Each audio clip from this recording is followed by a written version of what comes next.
I feel like a member of the Losers Club. Some people online seem to really hate Grace Randolph. So after reading a lot of articles, blog posts, and watching a bunch of videos, I've determined that there are two main camps of people. There's a group of people that despise her, and there's a group of people that actually like her and enjoy her content.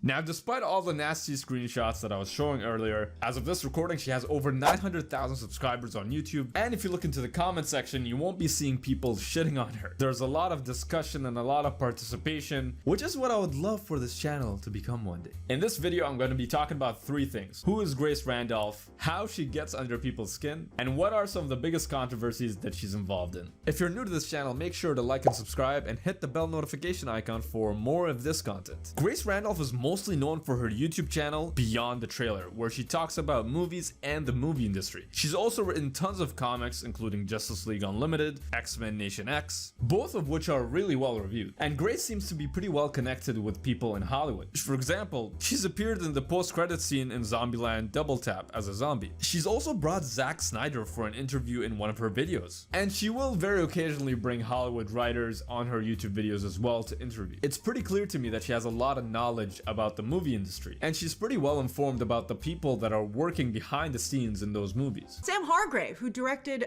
Extraction and did a lot of second unit directing in the Avengers, the Marvel films, he's joined to help direct some of the action sequences, and I think that's an excellent idea. So I can see why a lot of people see her as a very reliable source. Now, one of the reasons why a lot of people don't like her is because the kind of comments that she makes, she's pretty good at getting under people's skin. For example, when Netflix announced the movie Don't Look Up, so Grace ended up making this tweet. This is a decisive moment for Netflix, getting DiCaprio to co-star in one of their films with Jennifer Lawrence. I don't know about having two white leads, but we'll see how the film looks. Incredible cast. There were a bunch of YouTube videos made on this. There was a bunch of articles written on this. It got the attention that she probably wanted. And here's another video that also triggered people when she was talking about Black Panther making it to the $1 billion mark. You know, as to whether or not Black Panther can make it to the hallowed and now the place to be $2 billion club, right? Because we got a lot of $1 billion club entries at this point. So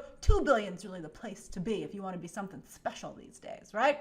$1 billion is almost expected of major blockbusters. She makes these comments they seem innocent, but they're low-key triggering people. Honestly, I'll never be 100% sure, but I think it's intentional. As I was saying earlier, she seems to be pretty well connected in the movie industry. That also means that she gets some inside scoops as well that she shares on her YouTube channel as well as her Twitter. And that is the cause of a lot of the controversies that she's involved in, starting off with probably the biggest one, the Mandalorian Pedro Pascal controversy. While filming season 2, Pedro Pascal really wanted to have some scenes with his helmet off. But no, the Mandalorian creative team wouldn't budge on this. So Pedro Pascal, from what I've heard from two sources now, was frustrated about this and also was pretty darn uncomfortable in the Mando suit on set. So he became difficult. The final straw was that he went to Lucasfilm, from what I heard from my sources, to try and get them to intervene on his behalf. When Pedro Pascal went to the Lucasfilm, you know, the Mando team was like, you know what, you should just go. And Pedro Pascal did. In a British talk show called The One Show, Pedro Pascal got the opportunity to respond. You've said, apparently, that you want to have your helmet off in future Mandalorian episodes. Is that true? Oh. That is not true, actually. It's a really wonderful way of telling the story. It's always been a very clear creed for the character. So there you go. My takeaway from this is because the Mandalorian having his helmet on throughout the whole show, or at least most of the show, is such a big part of it, it's a very juicy rumor that he doesn't actually like having the helmet on. So maybe it has some sort of truth to it, but honestly just doesn't seem likely. Which brings me to the next controversy, the one with Jessica Chastain. If you don't know Jessica Chastain, she's Molly Molly in Molly's Game, Maya in Zero Dark 30, and my favorite, Murph in Interstellar. Make sure to check out my video about Tenet and Interstellar after this video. Grace really doesn't like Jessica Chastain, but I'm gonna let the video speak for itself. Jessica Chastain destroys everything she touches. And when it comes to Molly's Game, the only real problem with the movie is that Jessica Chastain is smack in the center of it. She maybe has the biggest, I don't know, footprint, you might say, but her box office numbers are just absolute trash. Oh, I think she looks very good. That's a beautiful, very flattering shot. But she's so stupid.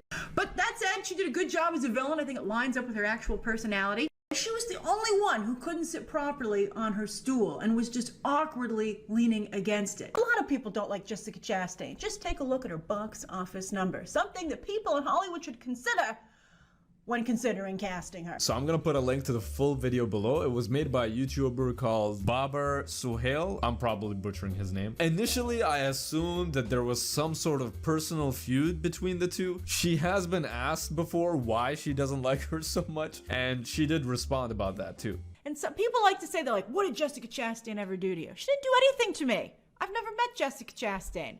I just have a problem, as I said, that I feel like she's never met a bandwagon she didn't want to jump on. So she doesn't like her because she doesn't agree with her opinion? I don't really know. Now, there are multiple other controversies that she's involved in. One being that, according to a source she had, Chadwick Boseman, who played Black Panther, is going to get a digital double in Black Panther 2, a rumor that was debunked by a Marvel executive, Victoria Alonso. There's another controversy where Grace states that Birds of Prey is gonna have some elements of pedophilia, and she went back and forth with this director, Kathy Yan. You see, with the Mandalorian story, I feel like there was actually something to discuss. With a Jessica Chastain story, it's actually freaking hilarious. But with these kind of stories, they're just the kind of stories you'd see at the front cover of a tabloid magazine. So honestly, I just don't think it's worth getting into them. But if you're really interested, I'm gonna put some links in the description below. Before I end this video, I just want to make it clear that this video is for entertainment purposes only. I'm not trying to make you love or hate Grace Randolph. And before doing research for this video, I didn't really watch her content beforehand. When I did though, I did find them entertaining and pretty informative. I do see the amount of work that she's put in her channel and the amount of passionate fans that she has. So I do see her as an inspiration of the kind of success that you can have on YouTube, which gives me an idea of what's possible on this platform, because I also want to be successful on YouTube. So you are welcome to feel however you want to feel about this person. Thank you guys for watching, and check out my weekly podcast, Please and Thank You, available on YouTube, Spotify, and all the podcast platforms. Peace out.